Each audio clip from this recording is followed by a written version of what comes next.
Thank you, Linda, and thank you all for coming. This is very gratifying.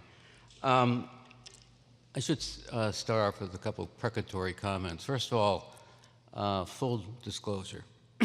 Funny from a guy who spent 3 decades trying to keep everything secret. Now I'm into full disclosure.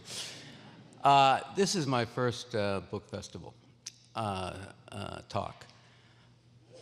I have done a lot of speaking before lawyers associations, legal conferences, schools, but this is my first book festival appearance. So this is a new and exciting experience for me.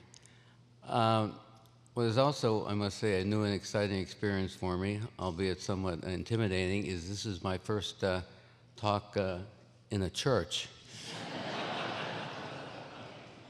The idea of an old grizzled CIA guy talking about spy stuff with this in back of me. I'll try to stay focused. But anyway, thank you all. I will make you this one commitment that I promise you I will keep. I'm not going to speak any longer than 30 minutes. I may not even speak that long, because one of the things I've always enjoyed about these kinds of public appearances is honestly not listening to myself talk, because God knows after 5 weeks of a book tour, I've heard myself say everything about 25 times already. So, but what I enjoy is the feedback from the audience. I was telling Linda right before he came on here that it never fails. No matter how long I was involved in a lot of these things, CIA questions, CIA life, I always get asked a question, at least one, in all of my appearances that I had not thought of before. So that's what makes it fun for me. I did, to get the lay of the land here, I did attend Mr. Berg's address, the previous speaker, which again might have been a mistake on my part, because I think it'll become clear to you soon there is a vivid contrast between the two of us. He is obviously just a prodigious, prolific, highly successful professional writer. Company Man, I will let you in on another secret, is my first book. Maybe not much of a secret to you. What lies ahead for me down the road in terms of the book business, I do not know at this point. I'm still processing the experience I've been through. So I am not, by any stretch, I consider myself a professional writer. I thought what might be interesting, I avidly read the materials that were given to me to prepare me for this appearance. And I noticed one of the hints, suggestions for every speaker, besides keeping it to 30 minutes, is to discuss my life in letters. Well, my life in letters is one book, so that will be a short discussion. The idea, though, of how on earth somebody who spent so much time inside the CIA, how does one go about writing, getting an agent, a publisher, and getting the CIA to agree to allow such a book to be published, is I haven't really, as I say, I haven't really talked about this before during an audience, but I think it's a fascinating and albeit complicated process. So with your indulgence, I promise you probably no other writer you'll listen to at this festival will have quite the journey that I'm going to describe to you, but I think it does say something about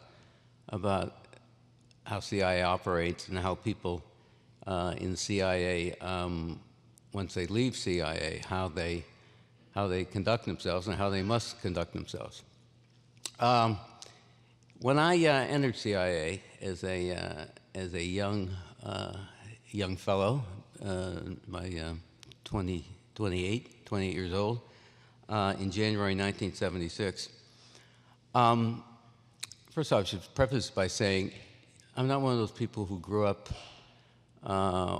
wanting to be in the CIA. I grew up during the 50s and 60s.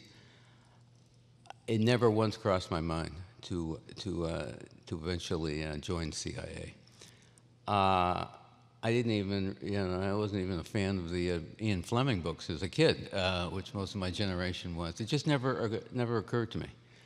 I graduated from law school in 1972, went to work. I had seen enough of private practice during the summer clerkships to decide I didn't want to do that and probably wouldn't be very good at it. So I did want to enter federal government service upon graduation from law school, which I did. I joined the Treasury Department as a lawyer, which was fine for a first job. But after a couple of years, you know how it is in your 20s, at least the way it was for me. I was sort of in Washington, young, ambitious, wanting to make some sort of mark. I knew I would never make it Treasury. Coincidentally, right around that time, the first public revelations about CIA were really hitting the media big time.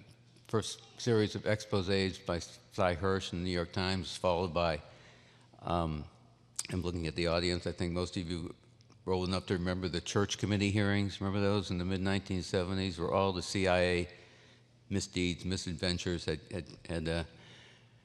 during the 50s and 60s first came to light. And I remember watching those on TV, again, not knowing anything about CIA, not knowing anyone in CIA, but simply thinking, I have no idea whether that place has lawyers, but if they don't, they may need some. So that was it. That was my sum total of my career planning for getting into CIA. So I shot a resume out. It took me a while to figure out an address to send it to, but long story short, I got in. When I say long story short, from the time I sent that letter, it was a full year before I actually walked in the door, because of security processing and all of that. Anyway, when you come to CIA, you're asked to sign, then and now, you're asked to sign a whole set of forms.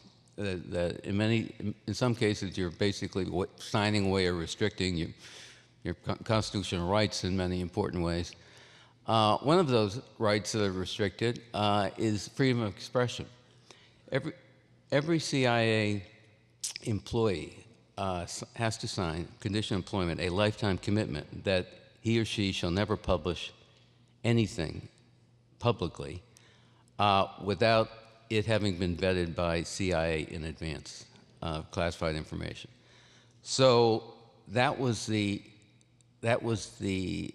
hurdle, the threshold hurdle I was facing when I first started to think about the idea of writing a book.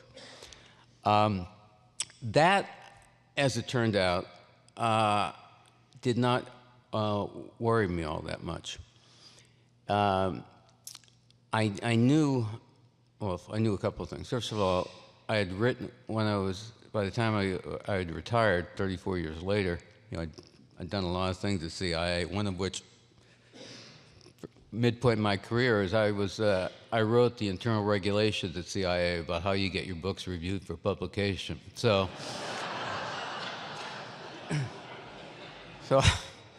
I can say that now.